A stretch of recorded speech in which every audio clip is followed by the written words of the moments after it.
The House will please come to order.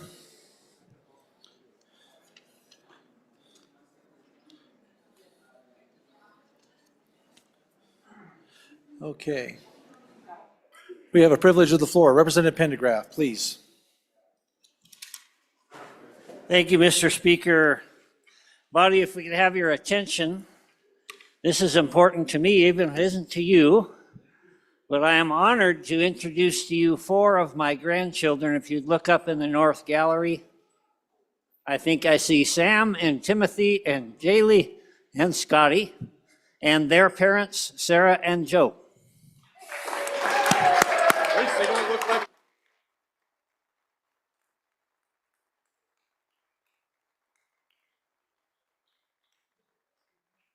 Welcome to the House.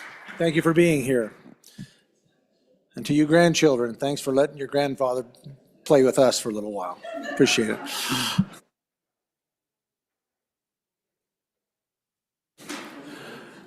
Representative Yin.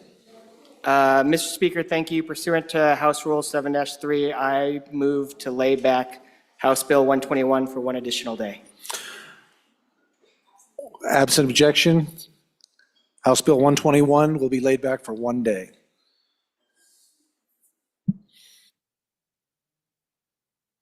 Representative Heiner. Thank you, Leader. Mr. Speaker. Body, I want to remind you about some dates that are very important coming up next week.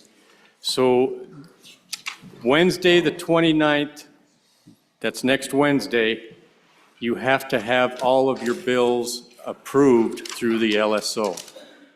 So if you plan on having some new bills, drafting request has to be in by Monday at 5 p.m.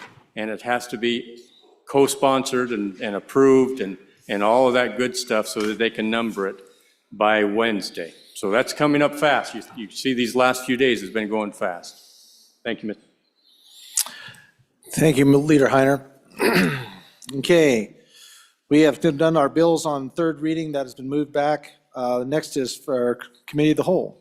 Representative Heiner. Thank you, Mr. Speaker. I move that the House resolve itself to the Committee of the Whole. Hearing the motion from the Majority Floor Leader, all those in favor signify by saying aye. All those opposed, no. Motion carries. Representative Lean, please come take a chair of the Committee of the Whole.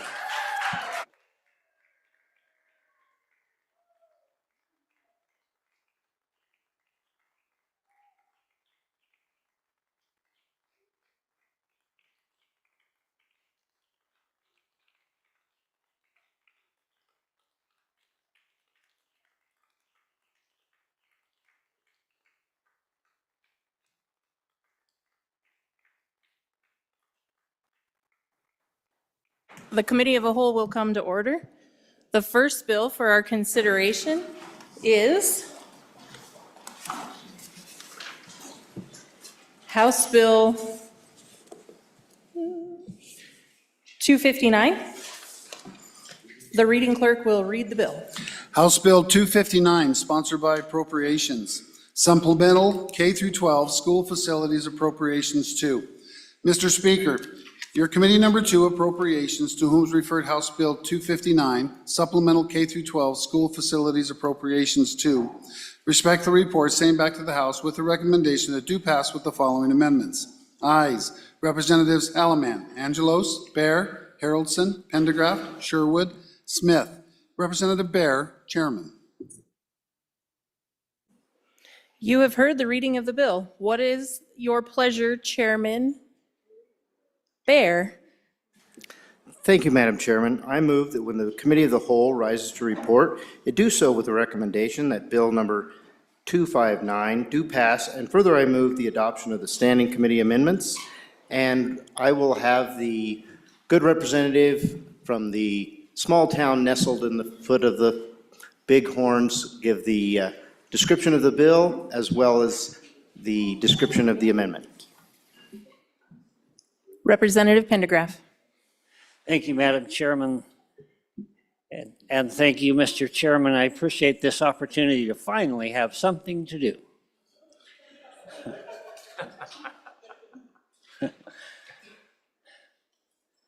Ladies and gentlemen, I want to give just a little bit of background for those that may be watching and for those of you that are new. On this particular year, we will entertain a governor's recommendation for a supplemental budget. This came in a big bundle, and the beginning of that, he puts a letter in there, and in that letter, the chief executive states emphatically, supplemental budgets are for emergencies and unanticipated contingencies only. Bearing that in mind, and this is not without precedent, we did pull out a couple of the capital construction and what we call the K-12 construction requests. The reason that we did this is because these are not necessarily unforeseen nor emergencies, but the way that we have worked for some time, capital construction, both on the general government side and on the school side, is to run bills that continue a plan from year to year to year. So what I'm saying is that the capital construction portion of this budget doesn't necessarily fit with the governor's message. So we broke those out. Today we'll be hearing the first of what end up being 3 bills. This one will be what we call K-12 capital construction. This is House Bill 259, as we know. There will be another to follow that is similar, but this is, instead of being on the school side, this is on the general government side, and we'll propose that budget. And then about a week from now, we will be presenting the supplemental budget. And of course, at that opportunity, you'll have the opportunity after going through it, as we're going to go through this one, to make any amendments.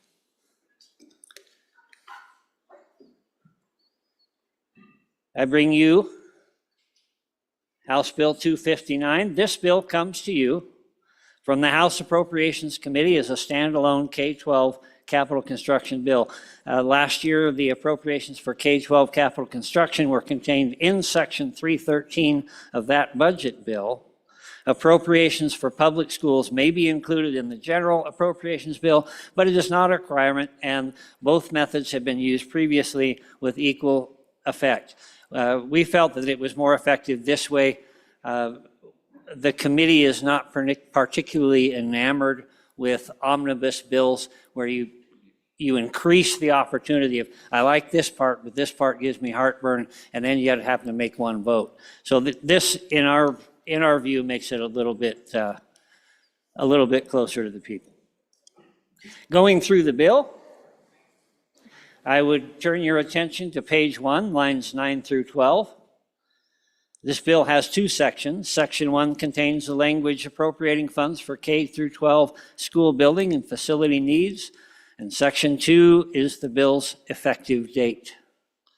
On page 1, starting at line 14, Section 1B, the term priority refers to the priority that the School Facilities Commission assigned to a project in its budget request. Starting on page 4, the project descriptions show these priorities next to the project descriptions. Page 2, lines 4 through 12, Section 1C. The appropriated amounts for the project listed remain in effect until the project is completed. Unless otherwise provided, any remaining unexpended, unobligated funds revert to the Public School Foundation Program account at the end of the project. Page 2, starting on line 14, Section 1D. The State Construction Department will estimate a schedule for deploying projects to guide the expenditure of appropriated funds to the extent practicable, but the estimated schedule is not binding upon the State Construction Department or the School Facilities Commission. Page 3, lines 6 through 15, Section 1E, states that the amounts appropriated for the projects listed in the bill are not an entitlement or a guaranteed amount. Neither can they be interpreted as an up to amount. The School Facilities Commission is still required to ensure adequate, efficient, and cost-effective school buildings and facilities. Page 3, starting on line 17, section 1F. The State Construction Department will report monthly to the Select Committee on School Facilities, the Joint Appropriations Committee, and the Governor on fund deployment, project progression, and any deviation from the estimated schedule. Page 4, starting at line 5, section 1G, states that this subparagraph contains the true appropriations in this bill. In both cases, the funds are appropriated from the Public School Foundation problem account. Perhaps that was a Freudian slip, I apologize. This Public School Foundation program account to the School Facilities Commission. Finally, page 4, line 9, section 1G, Romanet 1, states that $29,832,716 is appropriated for a component level major maintenance projects, and you'll see them listed there. We're funding essentially the first 15, I think it is, and then the last two as reversions come back in as the earlier projects are filled. If there is money left over, then we would move on to those projects. Component projects bridge the gap between major maintenance and capital construction projects, particularly for smaller districts where major maintenance funding may not be sufficient to address component needs. When we talk about components, we're talking about roofs, we're talking about HVAC systems, major components to the facility. There are 17 projects in 15 different school districts. These projects cover several different components: electrical, plumbing, HVAC, drainage, roofs, etc. The amount appropriated is the estimate to complete the first 15 projects, but the 17 are listed in the event the project comes under budget, and another project can be completed with existing funds. Page 5, line 12, section 1G, Romanet 2, states that this is the line item for unanticipated costs, and it is a factor of 6% of all projects recommended for planning, design, construction, demolition, and component level major maintenance. The chief's executive's recommendation was for $12,677,556. The House Appropriations Committee reduced the recommendation to $1,789,963. This is due to the fact that the committee chose not to fund the demolition or construction related to Campbell County's transportation facility or the high school. Page 5, line 17, section 1H. This subsection reappropriates funds from section 313D of the 2023 budget bill, 2023 session law, chapter 94. Any remaining funds from the appropriation may be used to supplement existing funds for inflationary costs associated with previously approved and funded projects. The reappropriation cannot be used for any other purpose, and the project scope and design cannot be modified. This subsection also requires the Commission to report the expenditure of the reappropriated funds as part of the reporting requirement in section 1F. Page 6, line 15, this is section 2, and it states that the effective date of this act is effective immediately. A couple of notes on some amendments, and so at this time, I guess it's been moved, so I would ask you to take a look at Committee of the Whole Amendment, excuse me, not Committee of the Whole, this was the Standing Committee Amendment, thank you. Standing Committee Amendment number 1 to House Bill 0259. Page 10, or page 5 after line 10, says for supplementing previous appropriations under 2024 Wyoming Session Laws, Chapter 18, Section 313, for the design of the high school in Campbell County, District Number 1, $4,380,121. That's a little over $4 million, This appropriation under this paragraph shall only be expended after all previous appropriations for this project are expended.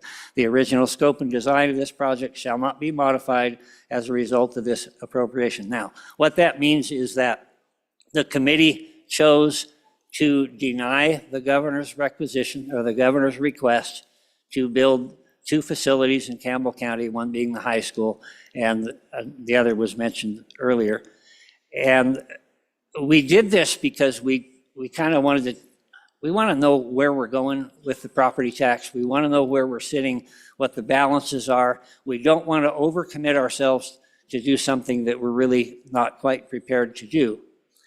And so we did delete that amount from the request. However, we didn't want to just slam on the brakes and call everything to a halt. So we asked the building commission how much it would take to keep this moving in the plan in the current status and keep it moving, hoping that very soon, perhaps in the very next budget, we can go ahead and allocate money to build that high school. It does need to be built. You'll probably hear more about that. So this $4 million is to keep that project moving, but we have not authorized the funds to replace that.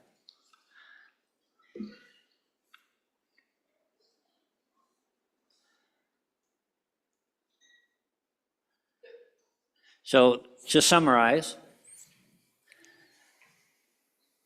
your House Appropriations Committee denied the government's recommendation for a one-time exception request for $174.2 million school foundation program account, construction project for the Campbell County High School and the Campbell County Transportation Facility.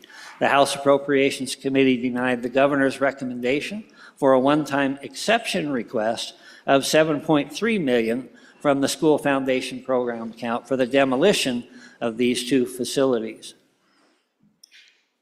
Members have any questions or on any individual project, please feel free to direct them to LSO. They have information, and they're also listed in the bill. It's rather scarce on information. You see basically the school district and the general property put there. With that, I would close my introduction, and I would ask for a vote. That's your job. We need to vote on the amendment, the standing committee.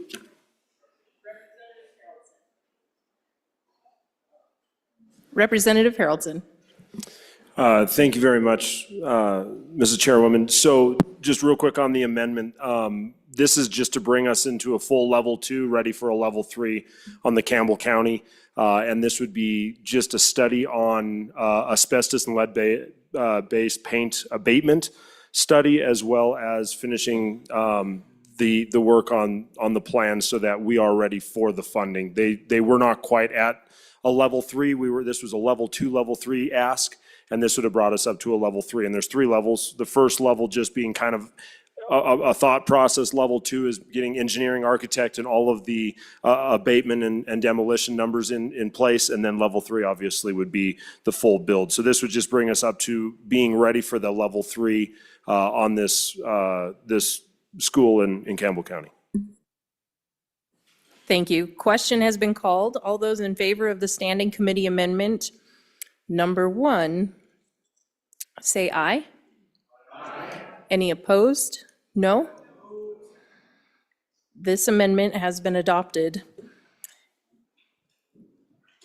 Back on. Oh, the committee of the whole. We're on committee of the whole. We are back on the bill. Is there any discussion on the bill?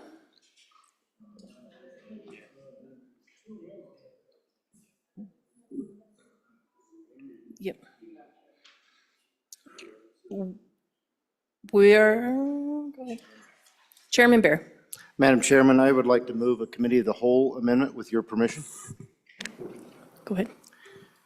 Thank you, Madam Chairman. I move committee of the whole amendment number 1 to House Bill 259.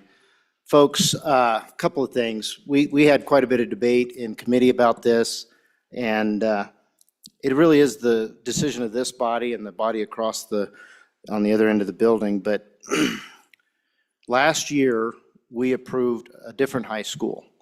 And that high school happened to kind of get moved ahead as far as the Mercer reports are concerned. And let me explain the Mercer reports. This is a report where the department goes in and determines what is the best use and what is the need for replacement for a particular building.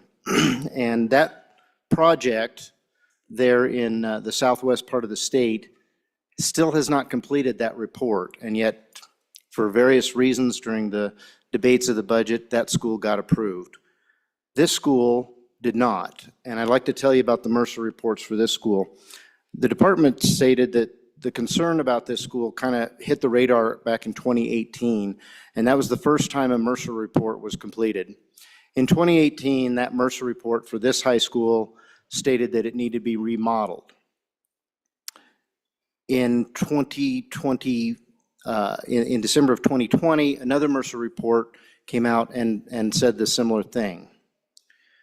In February of 2024, it became the gap between remodeling and rebuilding was very narrow.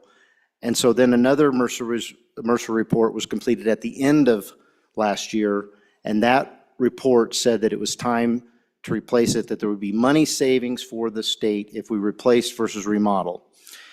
And I just want to say that, you know, this particular school, it's been remodeled many times in the past. I think it was built in the 70s. But it's been added on and added on and added on. There's a part that's 2 stories, much of it's 1 story. And so it ends up with this, you end up with this conglomeration that's very difficult to secure, for one thing. It has 60 doors that, you know, the idea of securing this and keeping it safe for children, it's difficult with that setup. And not only that, because of the age and the over time, trying to maintain these different facilities that have been kind of glued together, it's been difficult. And so this Mercer report says that we need to replace it.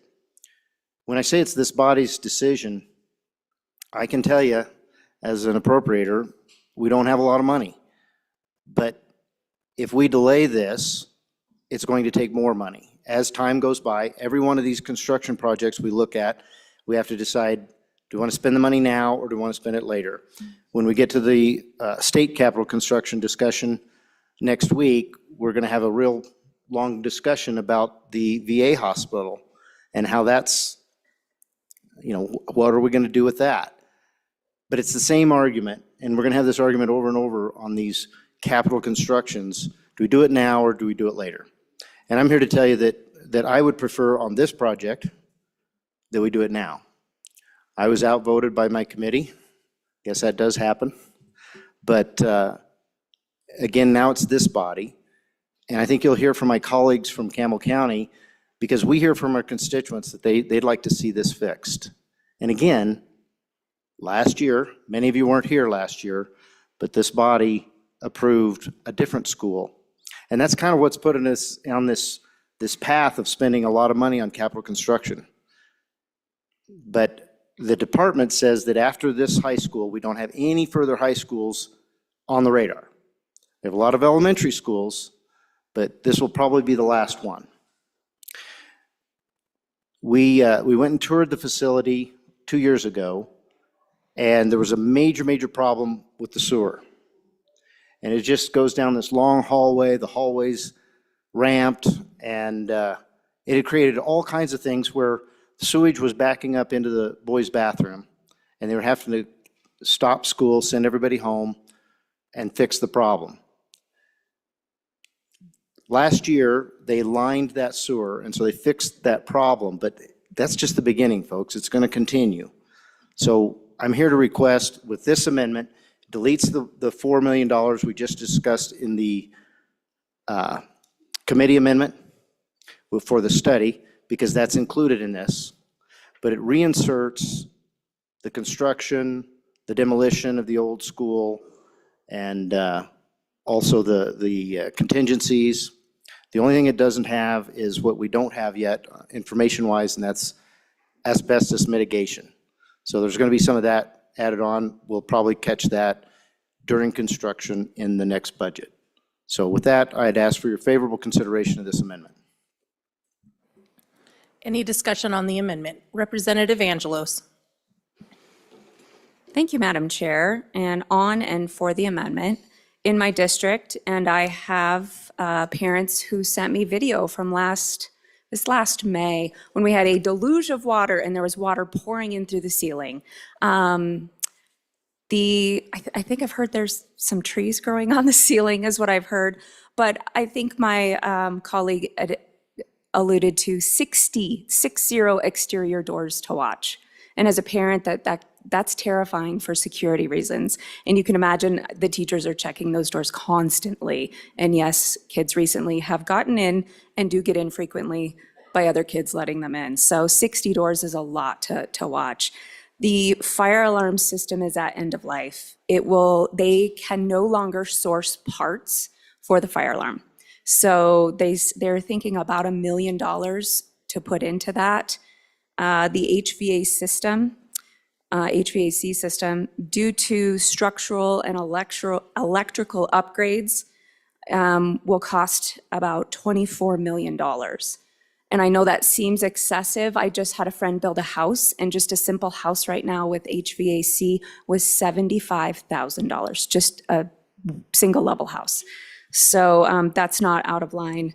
The school has tried to compromise in some of their Mercer studies to decrease the square footage. And what they did is, in testimony, we heard the school is well over 300,000 square feet. There's a lot of unused space. The hallways are very wide.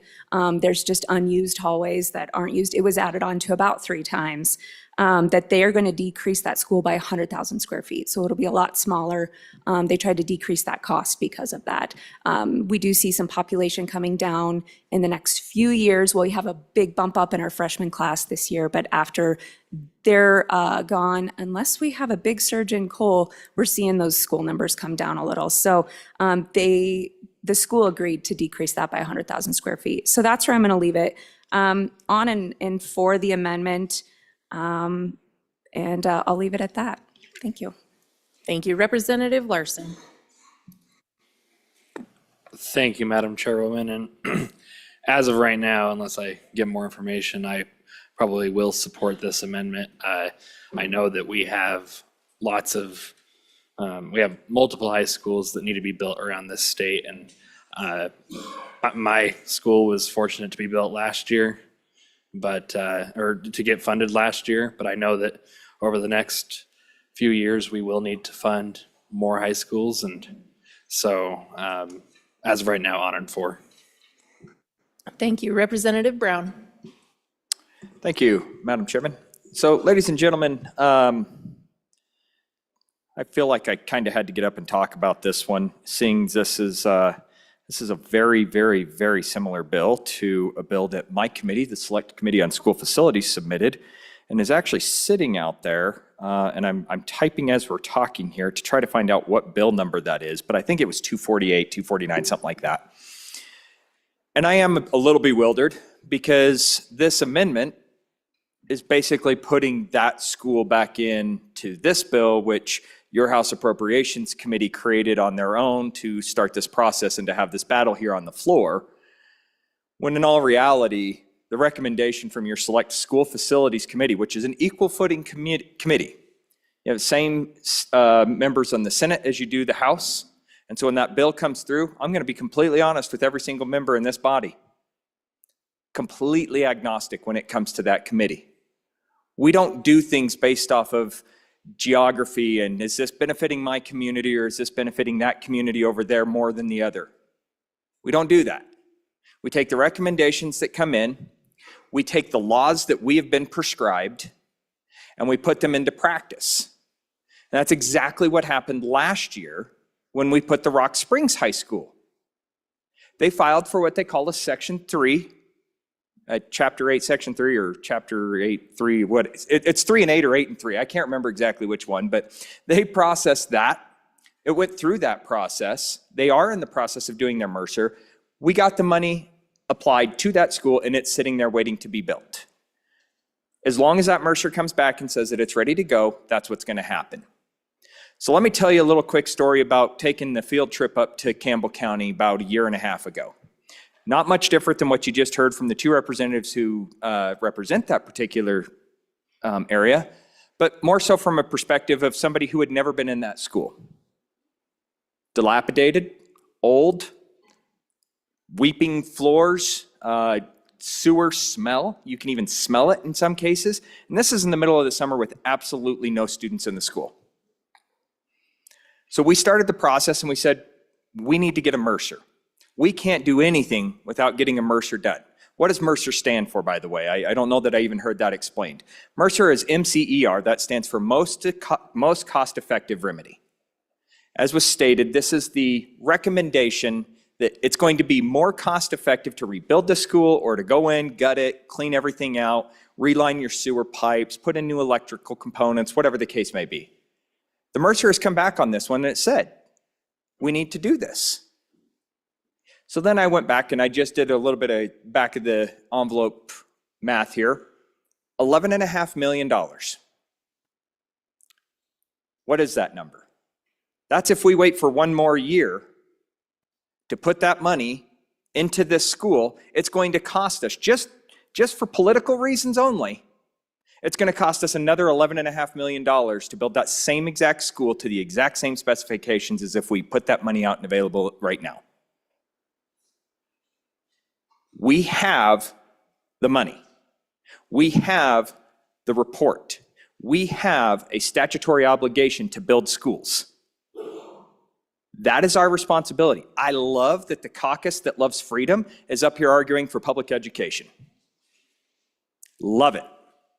Because their community sees the need for this school, just like my committee that I have chaired for the past 2 years saw the need for this school. An agnostic approach to this, ladies and gentlemen. We don't look at things and go, well, this is going to benefit this company or this school because they're nicer and they bring in kids and they do that. We don't care. Is it the right thing to do? Did it follow the process? And are we in the situation where we're going to try to alleviate going into any more litigation? Answer is yes. This is the right thing to do. We do have the money, and not funding this only promotes further litigation. On for this amendment.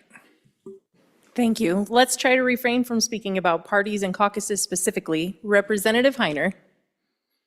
Thank you, Madam Chairwoman. When I came here to Cheyenne a couple of weeks ago, I was prepared for a general session, not a budget session, but a general session. So what's the difference? The budget session, we deal with the budget on a biannual basis.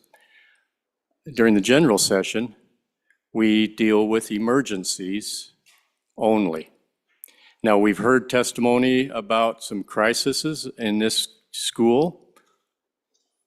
It sounds like it's been ongoing. What suddenly changed in the last 8 months that this became an emergency? It's been something that, if it was that bad, we should have funded it last year. We chose not to. We just passed a standing committee amendment which provides $4.5 million to start the design and architecture for the new high school in this county. If we were to approve this amendment, would it go any faster than what we've already approved with that engineering and architectural money to get started? I can guarantee you that there will be no groundbreaking come springtime if we approve this amendment. It takes time to do the design. It takes a year or more to do the design. We're not holding up this project by not approving this money this session. We're approving the engineering money to saying, let's get started. Let's do the architectural and engineering, let's get started, so that when this comes up in our budget session, where it should probably most likely come up as a budget year, we can approve it and it will not slow things down at all. I think we're doing the prudent thing by our standing committee amendment by starting with the engineering and design of the new school. We don't need to have both of them. So I'm on and against this bill. It's not an or this amendment, I'm sorry. It's not an emergency. Let's do what we said that we would do on all these other expenditures when we question, is that an emergency or it is not? This is not an emergency. On and against. Thank you. Representative Yin. Madam Chairman, thank you. So I didn't watch the appropriations video or the meeting, so I'm curious because looking at the makeup of the committee, I can probably guess it was a 4-3 vote against the school. So what I really would like is for a member of the committee that voted against the school to help me understand why it wasn't in the appropriations recommendation, why you believe that the school shouldn't be funded right now, what information you got in the committee that made you feel that way, and what other information that we should know whether we should vote this school up or down, and why. And with that, thank you, Madam Chairman. Thank you. Representative Tarver. Madam Chairman, thank you. And I rise in support of this amendment. That's all. Thank you. Representative Bear. Thank you, Madam Chairman. So just to slightly push back on the majority floor leader, so we do have a biennial budget. This is a supplemental budget that the chief executive stated in the beginning of that budget that he expected this to be for emergency and unforeseen contingencies. There is a caveat to that, and that is capital construction. The good chairman of facilities, school facilities that was up here earlier has shown me that there's a statute that says that we have to do capital construction budgets every year. It's 21-15-121. That is exactly why your appropriations committee pulled this out of the budget. In the past, we've had the K-12 capital construction in the budget, out of the budget. It's been all over the place, but we made a decision that we didn't want it to be confusing when it came to a supplemental budget. And therefore, we pulled both the capital construction and K-12, which is this bill that we're debating, out of the budget. And it'll remain out of the budget next year. Hopefully, it'll remain out of the budget in the future. It has created a bit of a problem because if you want to look historically at what we spent on K-12 capital construction, this year it'll be a bill of its own. Next year, or last year, it was a particular section in the budget bill. So we've created a little bit of lack of transparency by moving it out with the effort of really creating the right path, the right transparency for this type of construction. But having said that, this is something we're supposed to do annually. So I don't think that the argument for making it it can't be in this year because it's an emergency or contingency only spending year, it doesn't hold true for capital construction. And you'll see that your capital construction bill for the general side of the government came through as governor's rec with many large construction projects in it. Now, we have most routinely kept that out of the budget because if you have your general construction in the budget, you run into some constitutional issues, and we'll discuss that when we get to that bill. But honestly, folks, this is a legitimate expenditure to make in this year. The only question that this body needs to decide is do they want to spend this much now or do you want to spend more later? And I'm asking that we spend this much now. Thank you. Representative Pendergraft. Thank you, Madam Chair. I'm on and against this amendment. Who'd have thunk? You know, it's very hard to undo what's been done, and we bought a new high school out of the last year. So those funds are committed. I'm very reluctant to try to go and pull those back. At the same time, we've got a lot of moving parts here. We've got a number of bills coming in on tax relief. And we've heard several things over the last few days about how tight the money is. Just a couple of speakers ago, we heard somebody say, we have the money. And yet earlier, when we were talking about charter schools, we didn't have the money. So I'm a little confused there. In my view, it's really tight right now. We need to be very careful, at least until we know what comes out of this tax relief debate. and we know where we're sitting. If we commit to something and this, this goes through the other way, we end up spreading ourselves too thin. We're pulling too much money out of the savings, the LISRA, for my comfort. What I'm asking, and I want to point out what was stated here just a little bit ago, we've put up enough money to keep this thing moving along for a few months until we know what's going on with the property taxes and how much money we're going to have, and then I think we can make a better, more appropriate decision. So what I'm asking is that we just hold off a few months. This school is operating now. It is functioning. It may not be the Taj Mahal, but it is functioning.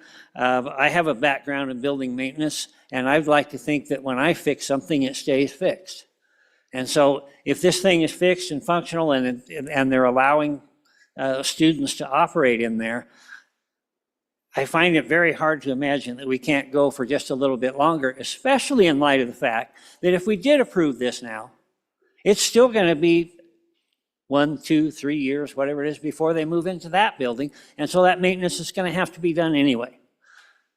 I implore you, all I'm asking you to do, tap on the brakes a little bit, slow it down, don't overcommit us so that, for example, we are then reluctant to apply proper tax relief to the people who are, if we don't do it, they're going to take it, and then we're going to be back here trying to figure out just what we're going to do. And so I don't want to run down the LISRA. I don't want to hurt our savings too much. And so I'm just asking again, on and against this amendment, let's save a little back. Let's be just a little bit more patient and going on for just a little bit more patience, and we can do this prudently and in order. Thank you. Representative Haroldson. Thank you, Madam Chairwoman. So I was on the other side of that vote, and a couple of the reasons they said, why was it? Why did we vote that way?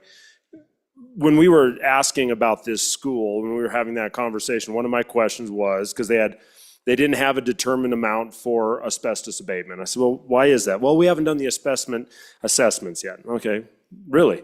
And I said, and then they also had where they were saying they needed to do more, because this was a level 2 and 3, they needed to do more engineer and architect work for the school. And so I said, we're at a point right now where we know we need to build a new school. And I think everyone can agree on that. This school needs replaced. But the question is, should we continue get level 2 done this year, line up and get ready for next year for level 3? And one of the things you're hearing is it's going to go up. And the reality is we have seen that. We definitely have.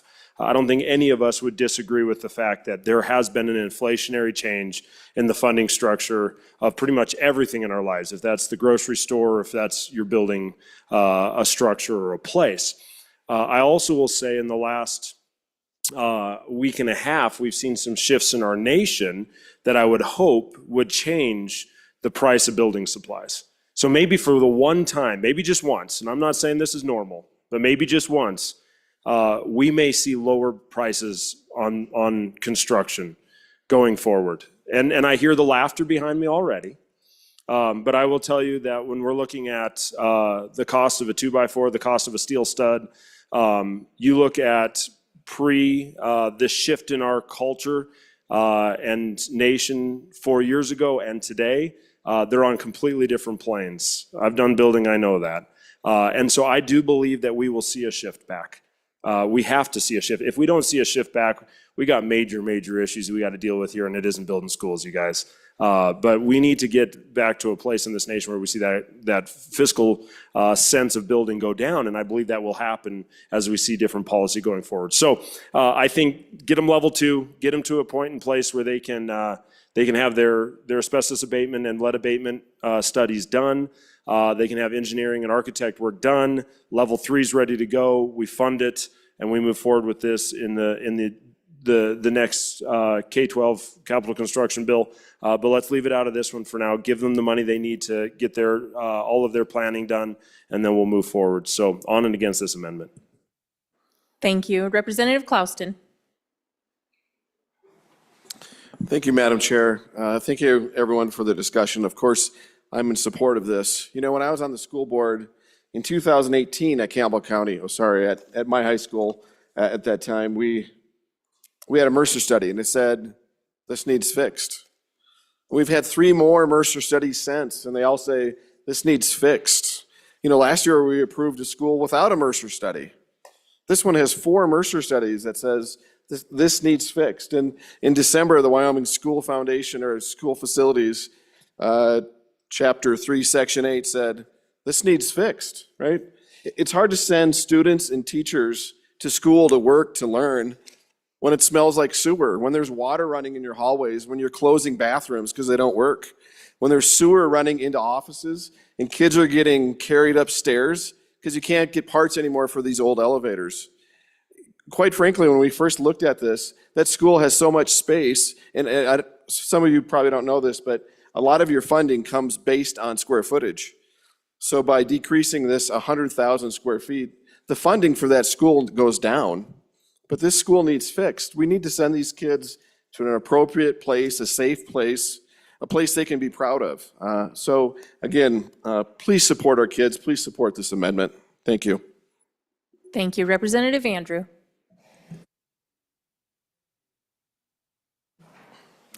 Thank you, Madam Chairwoman. On and against this amendment, but I do think that we should build this high school, and I think we should do it now and in this bill. But my problem with this amendment is the appropriation itself. I can't find any source looking in multiple places that can tell me that a high school built for this amount of students should cost any more than half of what this appropriation is. So I would urge the body to vote this down, possibly examine a lower appropriation, and perhaps this district with very substantial reserves can, decide how they would want to use that, and perhaps use some of what they have as well. Thank you. Thank you. Representative Yin. Madam Chairman, so I'm trying to figure out the process of how all of this happened. And so maybe the former chairman of school facilities will be able to fill me in on some of the facts. So from my understanding, this was in the governor's recommendation. This was in the school facilities bill. House Appropriations decided to pull CapCon out specifically from the budget, and then decided the one school that was missing from that CapCon is just from, and then from the governor's rec as well, is the Campbell County School. So I do need some more information from House Appropriations on why they decided to pick this one school, pull it out, and then end up with this amendment on the floor rather than recommend it. I understand that there are folks from Appropriations that said they didn't want to fund it, but why did they choose this school to pull out? I would love to hear more why this school was one where we believe that the school can exist right now, but the other schools still needed to stay in the list and stay in the recommendation. Thank you, Madam Chairman. Thank you. Representative Larson Lloyd. Thank you, Madam Chairman. Hopefully, to help you understand a little bit on the whole process, when we budget for the construction of a school, one of the things we want to do is not go out and telegraph to the world a precise amount that can only be used for that. So we like to get the bids in, see where they fall. If after they design the school, if they think that the bids are too high, the Department of Construction will come back, rebuild it, they'll value engineer, they'll do a lot of things. So at the end of the day, if we appropriate $100, whatever the 100 is, and the bid comes in at 75, but we only use 65, all of that reverts. So the concern about coming in and lowering that amount would be erroneous, in my opinion, because we put the appropriation in there, and I would assume the Appropriations Committee used the indicators or based off what the school facility and Department of Construction said, and so that would be the number. Now, on the budget bill, the good freshman that sits close to me come over and looked at the components in your budget bill, talked about all the components. She says, but it doesn't show how much it costs. That's right. And we don't want to. We've got, as it was noted, we have 17 component projects We've got enough, we know for sure for 15. We don't want to telegraph and have the bids come in exactly at the amount that we appropriate for each one. So if the bids come in appropriately, we can do the other two. Well, in our first amendment that we adopted, the standing committee amendment, where we do the $4.3 million, do you wonder where that bid's going to come in at? Right? For the level 2 design and construction, we took that out, we used an estimate, and were I an architect and engineering firm, I'd know how many shekels are in the coffers there that I can kind of play with. Whereas if it was all contained in one, that bidding and the contracting would be together. Now, why do it now is, first off, we have the recommendation, but then secondly, if they get the construction and engineering done, they can start planning for bidding. They can get the bidding done before this next fall and not have to wait on a legislative session so that then the next construction season they can start. That's kind of one of the rationales on why we do that. So I think, the select school facilities, the other part that I would just help you recall is they come to us with the bill. And we can adopt their bill, or we can put it in a budget bill, however we want to do it from the appropriations side. But it's generally pretty much the same thing. But they come to us. We as a body, whether it be through the appropriations and the governor, are really basing our recommendations off the good work of that select committee and the department and all the studies that they do. So we know, and why was this one taken off? Well, it's the only capital construction school on the list. So there wasn't another option if you're going to reduce that. So I think going back, we had anticipated this last year, and we talked about it on the floor, that we had the school over there where the springs come out of the rocks, and this one up there where the camels live. And we done the one in the southeast, and now it's time to do the one up north. And, I think we just put this back together as was presented and move forward. Thank you. Representative Larson, JT. Thank you, Madam Chairwoman. I'm pretty sure the dollars that are allocated for these capital construction projects for schools, part of that also goes to cover the demolition of the existing site, if that's what the school district chooses to do. So, and state construction or school facilities and construction department. So it's not just all construction money for that, for this amount we're allocating. It also is demolition, which can be quite extensive, and there's a lot of work that goes into that side of things too. So just want to put that out there. Thank you. Representative Harshman. Thank you, Madam Chairwoman. Members, first of all, I support the school. I support also, we haven't talked about, but the second project there is a transportation facility. And I've been going into Campbell County High School since it was built in the 70s. We would never build a school like that again. The one hallway that the good representative talked about is bigger than most elementary schools, the square footage. So it'll shrink considerably, all those things. And so I support, and then the transportation facility there is horrible. It's crammed up against the interstate and the hospital, and it needs to move out and give them some room to do that. I think they're the third largest school district in the state. And so I support these projects. I'm a member of school facilities, supported the projects. I've served on school facilities 20 years, chaired that committee for 4 years. I'll just say the statute says that the commission makes recommendations, working with this select school facilities, because select school facilities over the last 20, 25 years, this has been an airplane that we built while we were flying it. I mean, we got Supreme Court directives that said we're in charge of facilities as well. We had no setup. We took off. We built some schools early that just right here on the floor, the one where the good representative who just spoke from Fremont County, that was one of those pre-commission, pre-committee facilities. We would never build that school today. It's too big. We built one in Weston County, bigger than what we would build today. Point So of we've order. gone through all this, Please but don't use proper names. I can use Weston County. We can say counties, yeah. Thank you, Madam Chair, as we adopted that rule. And so as we worked through this and built this airplane while it's flying, it's been incredible because Wyoming has gone like this. Boy, in the 70s, it was rocking. There had never been a bond issue turned down by a Wyoming voter on a school district. And then the crash hit, all this stuff happened with lawsuits, and these facilities have gone in disrepair, and this one needs replaced.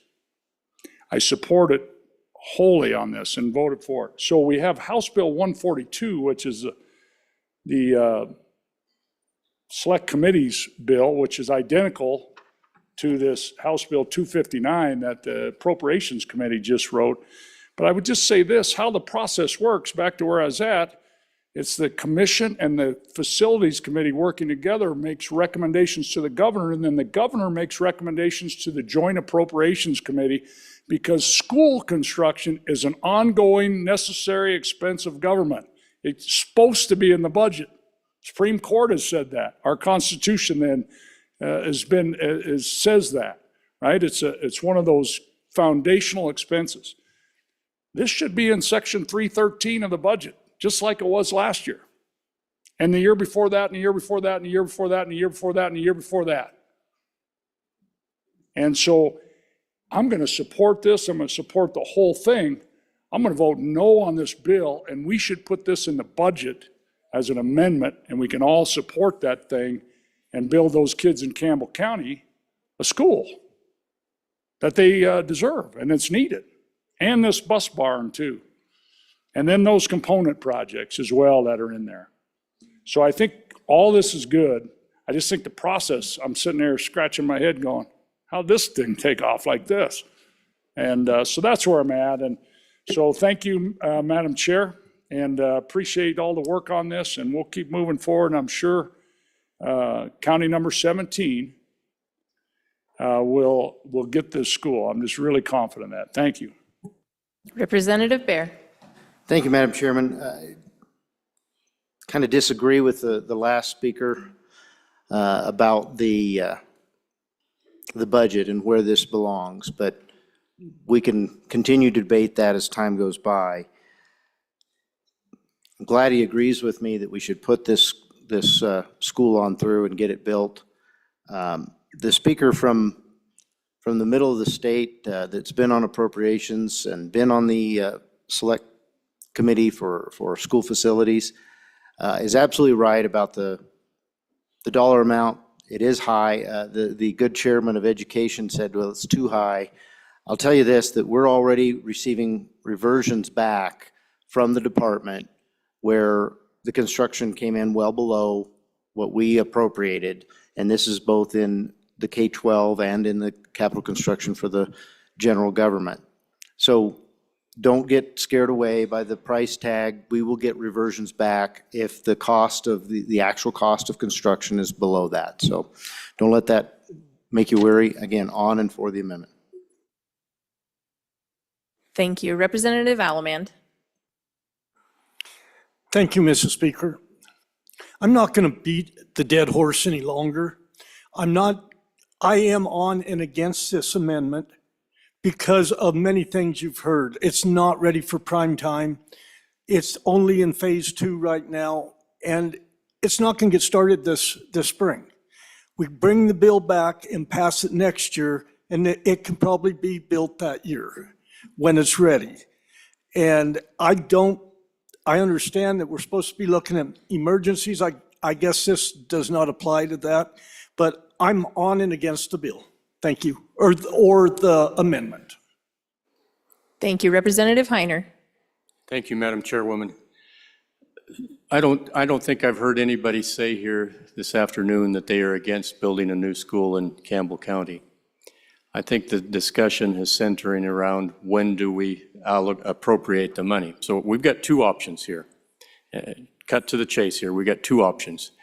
We can approve the engineering portion, which we did with the standing committee amendment, and they can start designing and engineering the new school, and then we can appropriate the money for the new school next year.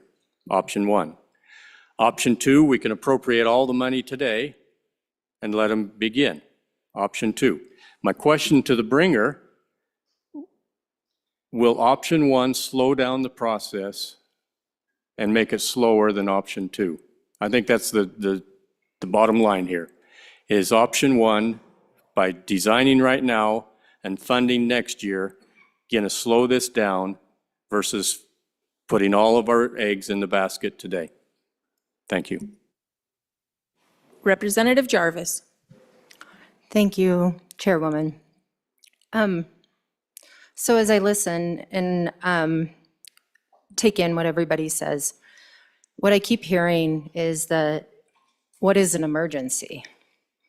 And it sounds like when children have to carry children up some stairs and people are walking through sewage, that constitutes an emergency. So why would we hold back and say, you know what, it may be, if they can get it done faster, because it kind of sounds like this is something that needs to be done now. I am for this amendment.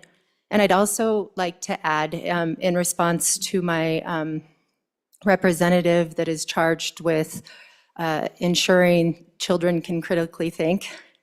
To my knowledge, capital construction, so it was alluded that they have a significant amount in reserves. Unless things have changed in a couple years, we ran into a problem in a previous district that I was at. If we used our reserves towards capital construction, the state would no longer maintain whatever we built with our reserves. The only thing that the state would actually support was exactly what was used under capital construction. And I will check over the weekend to see if that has changed, but you can't use your reserves right now unless this body changes that for school districts, because I believe it would give a really nice leeway when we are dealing with crises to be able to use some of those reserve funds and not have to wait for this process. But to my knowledge, that can't be allocated that way. Thank you. Thank you. Question having been called. All in favor of the Committee of a Whole Amendment number 1, say aye. All opposed, no? No. This amendment has failed. Division having been called. All those in favor, please rise.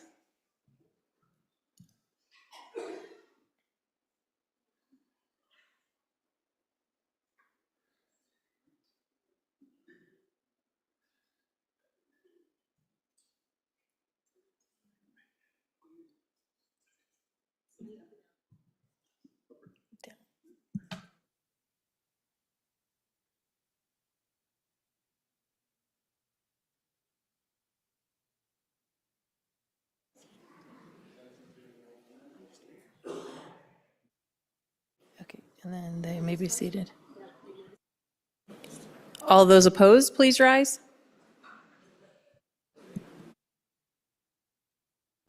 More than 17, the amendment has failed. Back on the bill. Any discussion on the bill?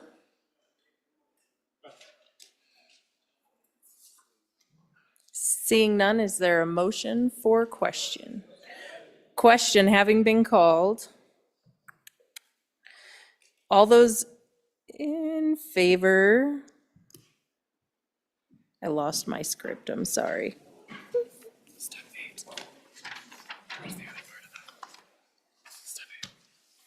Question having been called, all those in favor of Chairman Bear,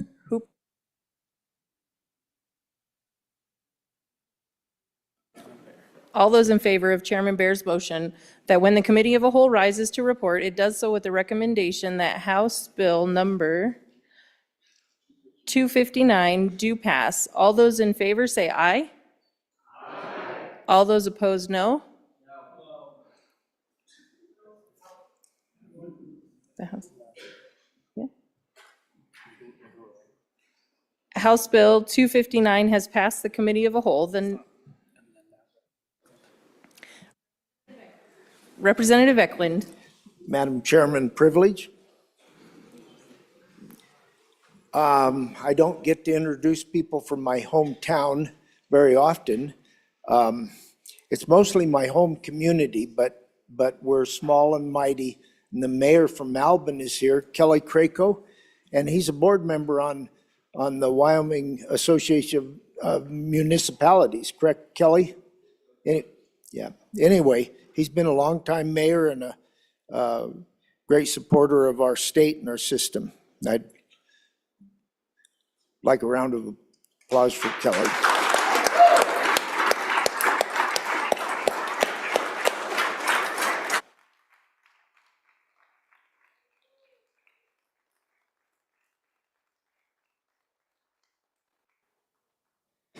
Madam Speaker, Madam Chairman, Representative Williams.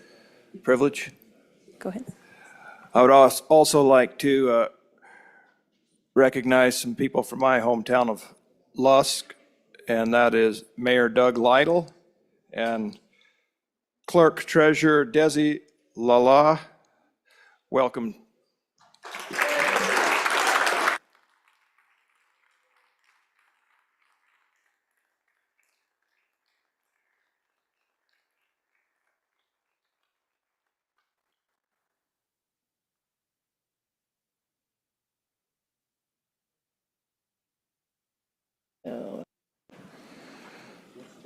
The next bill for our consideration is House Bill 39. The reading clerk will please read the bill. House Bill 39, sponsored by Revenue, Property Tax Refund Program Revisions. Mr. Speaker, your committee number 3, Revenue, to whom is referred House Bill 39, Property Tax Refund Program Revisions, respect the report, same back to the House with the recommendation that it do pass. Ayes, Representatives Brown, Campbell, Lean, Locke, Lucas, Storer, Stivar, Wharf. Excused, Representative Riggins. Representative Locke, Chairman. You have heard the reading of the bill. What is your pleasure, Chairman Locke? Thank you, Madam Chairman. I move that when the Committee of the Whole rises to report, it do so with a recommendation that House Bill 39 do pass.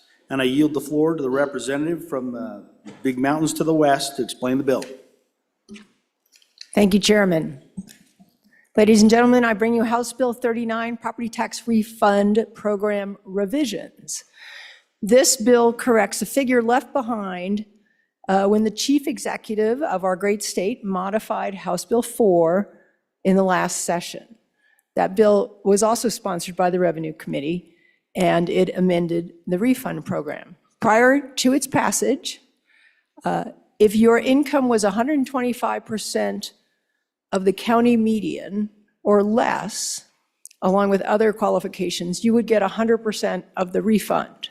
However, if you made just $1 more, you wouldn't get anything. So the committee wanted to stair-step down the percentage of the refund you could be entitled to as your income went up. The bill passed with 2 steps. One, at 145%, you would get 65% of the refund amount, and at 165% of the income, you get 25%. Our chief executive decided to take out the higher income step, and that resulted in a bill with just 1 step. And this bill is really just a cleanup in order to alter the language as needed. That was not possible to do that through the veto. So on page 2, line 18, and page 4, line 6, it deletes 165% and replaces it with the correct figure, 145%. And that is the bill. Thank you. Is there any further discussion on the bill? Question has been called. All those in favor of Chairman Locke's motion that when the Committee of a Whole rises to report, it do so with the recommendation that House Bill 39 do pass. All those in favor say aye. And all those opposed, no. House Bill 39 has passed the committee of a whole. The next bill for our consideration is House Bill 92. The reading clerk will read the bill. House Bill 92, sponsored by Agriculture. Wyoming Livestock Board, Memorandums of Understanding. Mr. Speaker, your Committee Number 5, Agriculture, State and Public Lands and Water Resources, to whom is referred House Bill 92. Wyoming Livestock Board, Memorandums of Understanding. Respectfully report same back to the House with the recommendation that do pass with the following amendments. Ayes, Representatives Banks, Davis, Johnson, Ottman, Schmid, Strzok, Winter. Noes, Representatives Eklund and Provenza. Representative Winter, Chairman. You have heard the reading of the bill. What is your pleasure, Chairman Winters? Thank you, Madam Chairman. I move that when the Committee of the Whole rises to report, it do so with a recommendation that Bill number 92 do pass. And I ask the good representative from the Little Snake River country to bring the bill forward. Thank you. Chairman, would you please move the amendment? Or go ahead, Mr. Davis. Chairman Winter, would you please move the amendment? The Standing Committee Amendment, number 1. Want me to move it?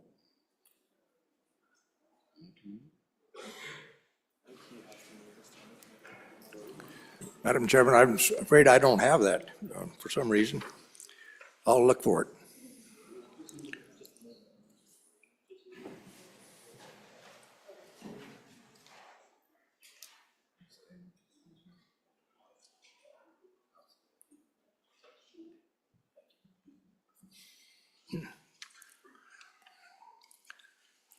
It's been found, so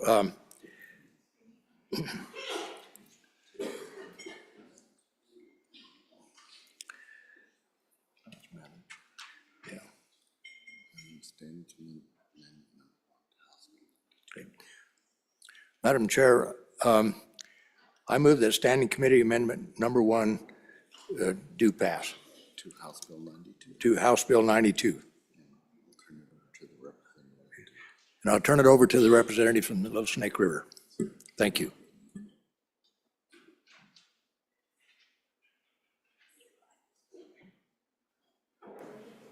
Representative Davis. Thank you, Madam Chair. I move standing committee, standing committee amendment. Okay. As you look at your bill on page 1, line 10, we've deleted after the states, the enumerative, which there's like 10 or 12 different little places in the United States. We've removed them out of that bill and inserted "and other states." Okay, and then the act, let me get my other glasses. Okay. And that's basically the standing amendment, is that we're removing the proper names and then inserting that with "other states." And I'd ask for a favorable vote on this Standing Committee Amendment number 1.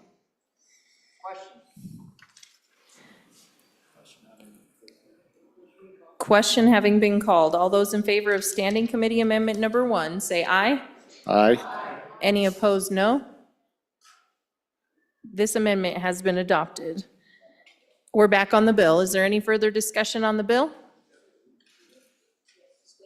Okay. Representative Davis. Thank you, Madam Chair.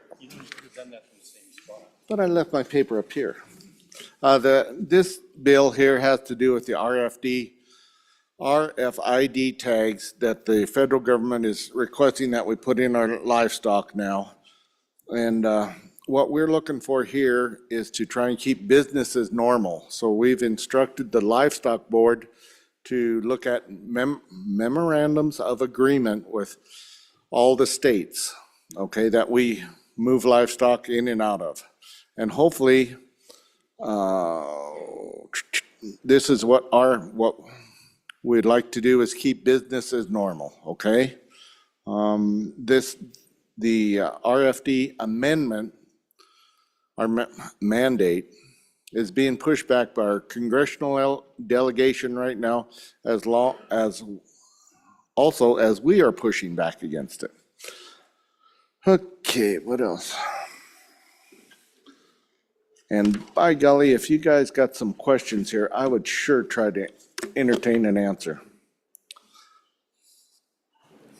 Any discussion on the bill? It's clear as mud. Representative Eklund. Madam Chairman, so I was a no vote on this bill, and there's a couple of primary reasons. And while I'm at the mic, I'll just kind of explain the identification system. Right now, well, as of November 4th, 2024, you can't use this little steel tags like we had been for a type of an official identification system for your cattle. Now, the feeder cattle don't need tags and identification, but we've got these little RFD tags, and they're expensive. But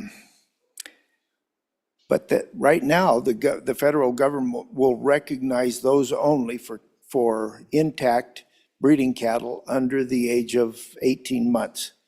So that's kind of the breakout there. And we can try to do whatever we want, but I think producers need to know that they aren't going to be able to sell their cattle in the next state as breeding cattle without proper identification.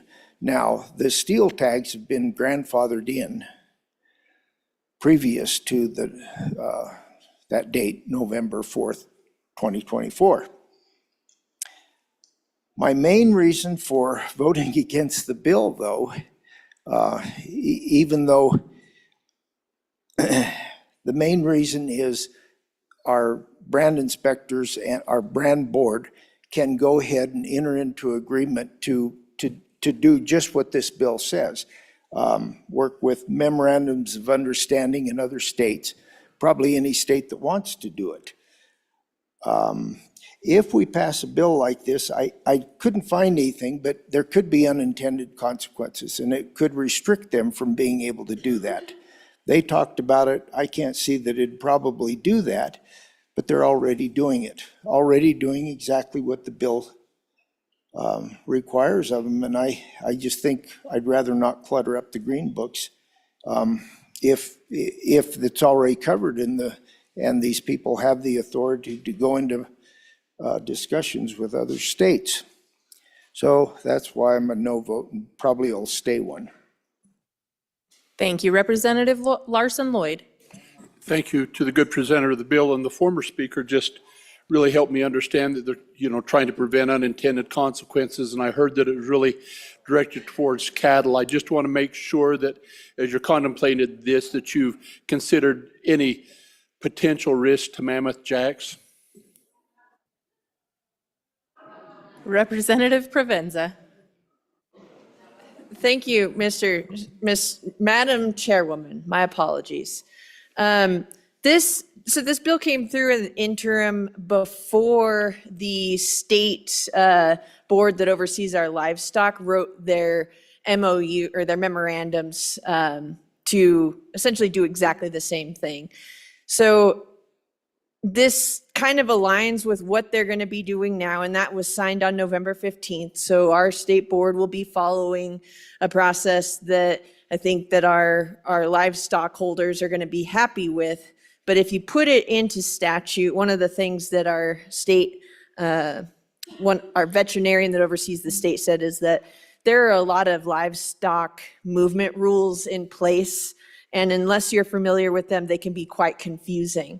So that's why there's potentially these unintended consequences that we can't necessarily see because of the complicated nature. And we've trusted our livestock board to do a good job with that, and I think they have, and they addressed the federal concerns, and they agreed with where the committee was going, and that's why they instated a MOU. But because the interim process overlapped with that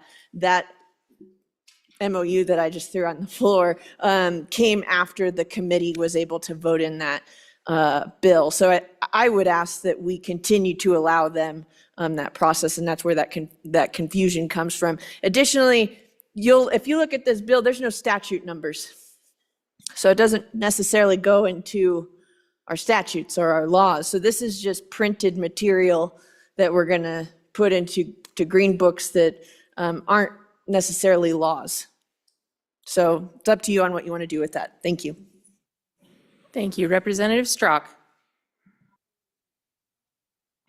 Thank you, Chairman. I just want to say this is to protect the producers.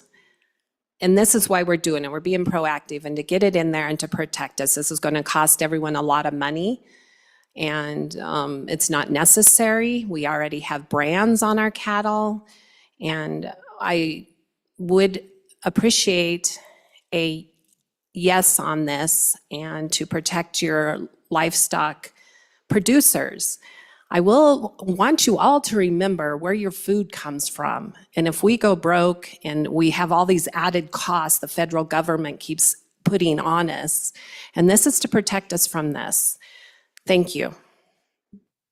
Thank you. Speaker Nyman.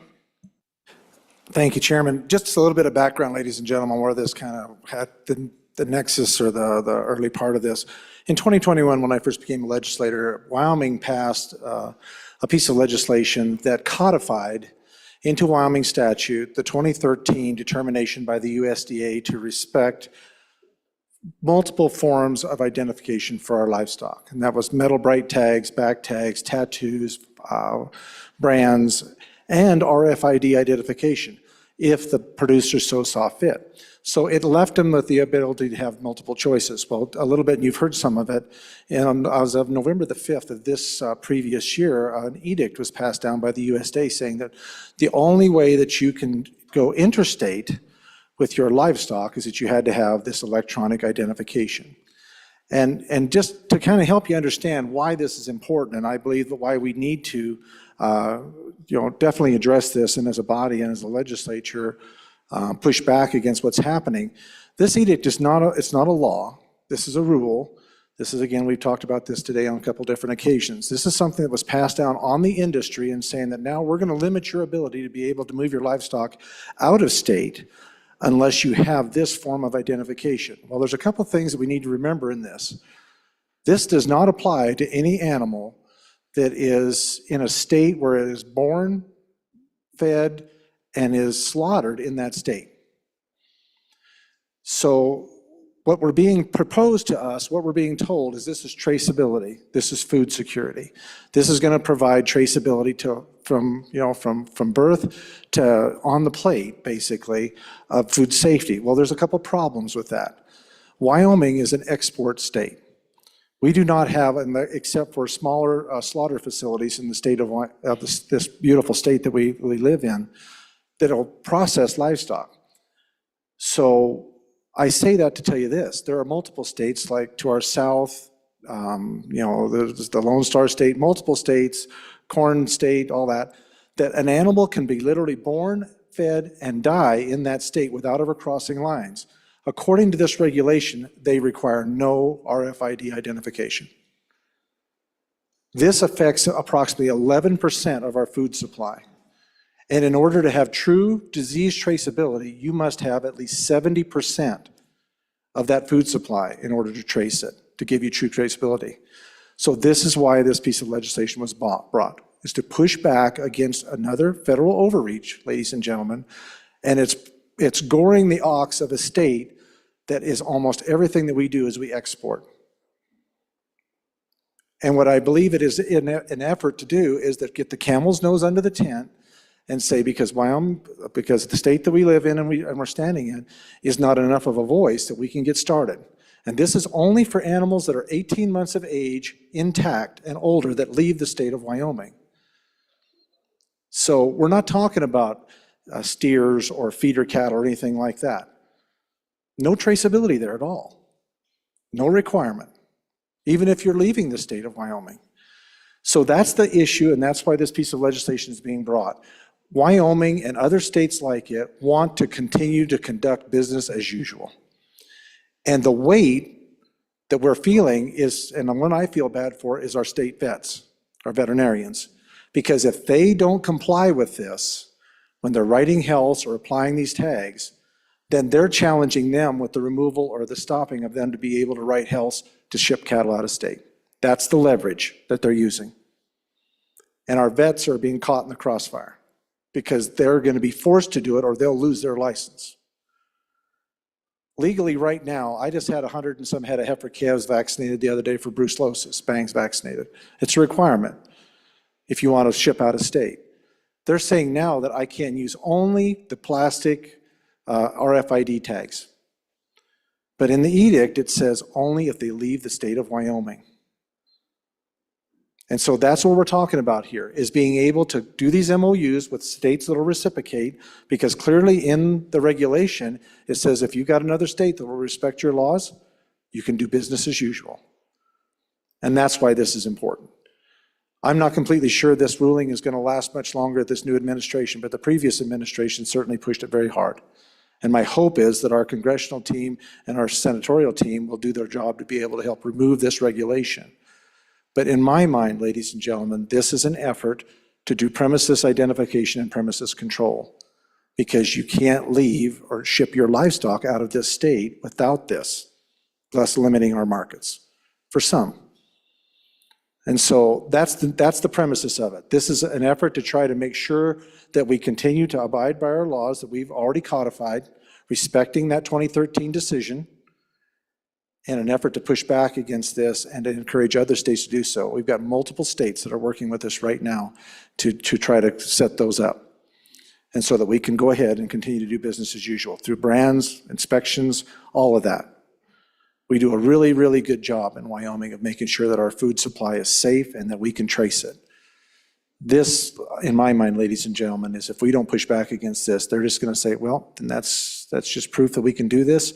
You comply or you can't move your cattle out of the state without it. So it's just an added expense to us as producers, not only to us as producers, but to any livestock market that ships cattle out, then they have to reman. And they never allocated enough money. And another caveat to this, just so you all know, they forced this edict on us and they ran out of tags almost immediately. They had no real plan and how many numbers that they were talking about or anything. They may be able to produce some right now, but last I talked to them, they didn't even have tags to put in your livestock. So that's another point of this that needs to kind of be kept in the front of our minds. So on and for this piece of legislation, I appreciate your time. Thank you, Representative Williams. Thank you, Madam Chairman. On and for all the reasons we just heard. Well said. Thank you. Thank you, Representative Davis. Madam Chair, it's nothing like getting bailed out there in a tight spot. But anyway, what we're talking about, these memorandums of agreement is just as the good representative from just over the hill was talking about, the import-export movement of cattle across state lines. You know, we move a lot of cattle out of the good state here to the states to the south, to the north, and to the east for wintering purposes. And so if we can keep those agreements working, because if we can keep those agreements working, because those cattle are just going out temporarily and coming back to here for the summer. So if we have to use the RFID tags, that will give a tremendous more expense to the producers. And the one interesting thing that did come out of this whole thing is the state of Wyoming got a little proactive on some of this stuff, and they've been recommending using the RFID tags until before the rule actually came into effect, and I believe that was in November. So the tags, the steel tags can still be available, to my knowledge, and we can, get back to that. But the whole thing is the movement, and we recognize each other's brands and health papers and things like that. So I would ask for a favorable aye vote on this. Thank you. Representative Eklund. Madam Chairman, what I am trying to do is protect protect the producers. This has to come down to a higher level from the federal government. And I don't know whether it was executive action or how exactly we got into this pickle where we have to have these tags or else. It could be changed by the new administration. But right now, if producers try to haul their breeding cattle across state lines, they're not going to be able to do it. Or they sell them in Wyoming and whoever buys them puts a tag in and increases the value and sells them in another state. My thoughts on this are that this is the world we're in right now, is we've been mandated, these RFD, whatever, tags, identification tags, are what the federal government expects of us. The steel tags don't work anymore.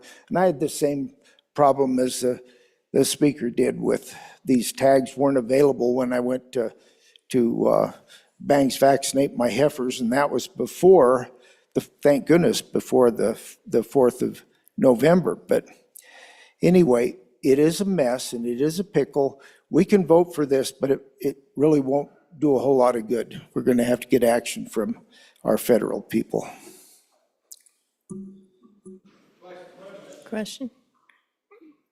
Question being called. All those in favor of Chairman Winter's motion that when the committee of a whole rises to report, it do so with the recommendation that House Bill 92 do pass. All those in favor say aye. Aye. All those opposed, no. This bill has passed the committee of a whole.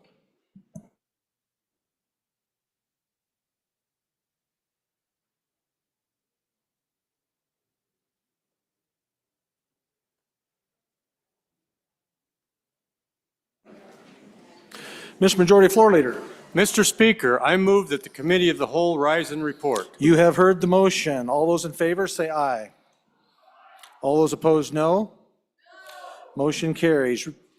The reading clerk will read the committee of the whole report. Mr. Speaker, your committee of the whole, having had under consideration bills on general file, begs leave to report as follows. House Bill 259, do pass amended. House Bill 39, do pass. House Bill 92, do pass amended. Representative Lean, Chairman. I move the adoption of the committee of the whole report. You have heard the motion. All those in favor say aye. All those opposed, no. Motion carries. Congratulations, Representative Lean.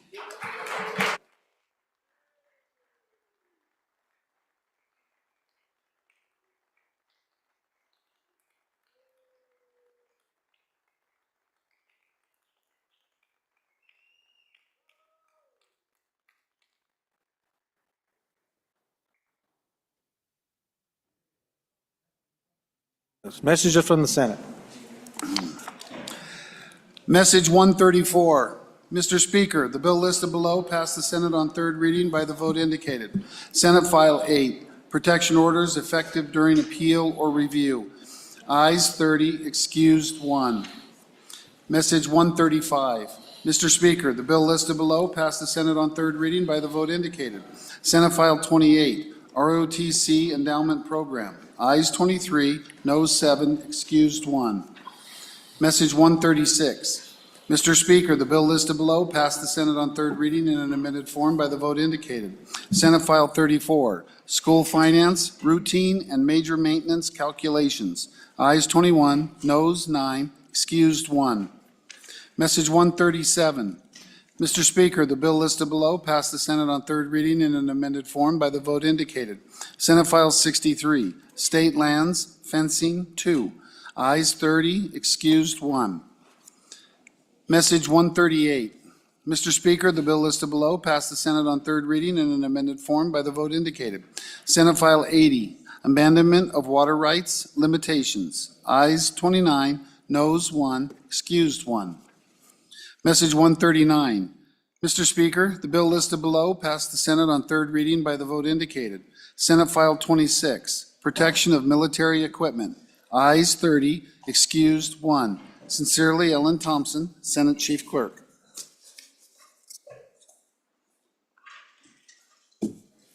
Thank you, sir. Reports from standing committees. House Bill 42, sponsored by Representative Lawley, regulations of surgical abortions.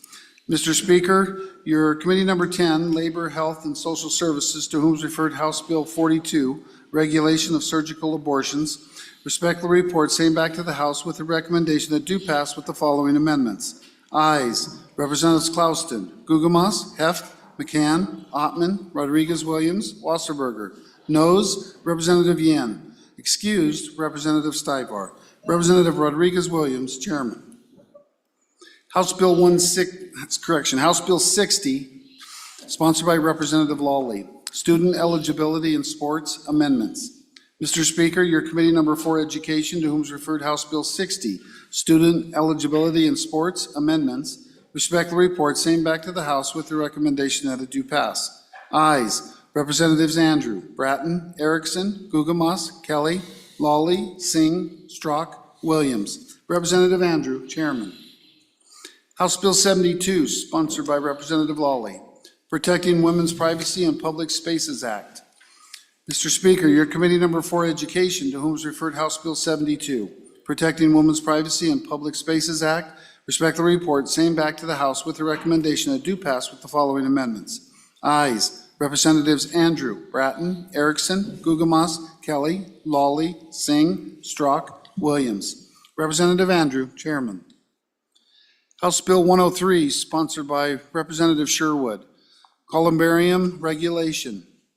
Mr. Speaker, your committee number 2, Appropriations, to whom is referred House Bill 103, Columbarium Regulation, respectfully report same back to the House with the recommendation that it do pass. Ayes, Representatives Alaman, Angelos, Bear, Haroldson, Pendergraft, Sherwood, Smith. Representative Bear, Chairman. House Bill 160, sponsored by Representative Tarver, Voter Identification Revisions. Mr. Speaker, your committee number 7, Corporations, Elections, and Political Subdivisions, to whom is referred House Bill 160, Voter Identification Revisions, respectfully report same back to the House with the recommendation that do pass. Ayes, Representatives Brown, Heft, Johnson, Knapp, Locke, Lucas, Webb, Weber. Noes, Representative Yen. Representative Knapp, Chairman. House Bill 173, sponsored by Representative Haroldson. Mr. Speaker, your committee number 2, Appropriations, to whom is referred House Bill 173, Independent Candidate Requirements, respectfully report same back to the House with the recommendation that do pass with the following amendments. Ayes, Representatives Alaman, Angelos, Bear, Haroldson, Pendergraft, Smith. Noes, Representative Sherwood. Representative Bear, Chairman. Thank you, Reading Clerk. Committee announcements.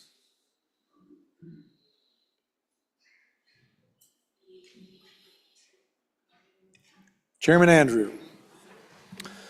Thank you, Mr. Speaker. Your committee number 4, Education, will meet Monday, January 27th upon noon recess in Capitol Extension Room 3 to hear 3 bills. House Bill 31, School Safety and Security, House Bill 202, Fast Track Permits Act, and House Bill 265, Defend the Guard Act. Thank you, Chairman Andrew. Chairman Bear. Thank you, Mr. Speaker. Your committee number 2, Appropriations, will be meeting Monday at noon recess in Capitol Room E301 to discuss House Bill 232, Elections, counting for recounts, House Bill 270, Permanent Mineral Trust Fund Spending Policy, House Bill 271, Common School Account Spending Policy Amount, and re-referrals as assigned. Thank you, Chairman Bear. Chairman Washington. Thank you, Mr. Speaker. Your committee number 1 will meet 8 o'clock Monday morning, deal with House Bill 207 and House Bill 54. Thank you, sir. Representative Rodriguez-Williams, number 10. Thank you, Mr. Speaker. Your committee number 10 will meet Monday morning at 8 a.m. in room 3. We will hear 2 bills. We will continue House Bill 164, Medical Prescriptions Off-Label Purposes, and House Bill 269, Neuropathic Medicine Licensure. Thank you, Representative. Any other committee announcements? Seeing none, Mr. Floor Leader. Mr. Speaker, I I move that the House adjourn until 10 a.m. on Monday, the 27th of April, of January. Evidence it's time to go home a little bit for the weekend. All those in favor, you've heard the motion of the majority floor leader. All those in favor signify by saying aye. Those opposed, no. Motion carries. We are adjourned until Monday, 10 a.m. Thank you all. Good evening. Yeah, in April. It's going to be a bit.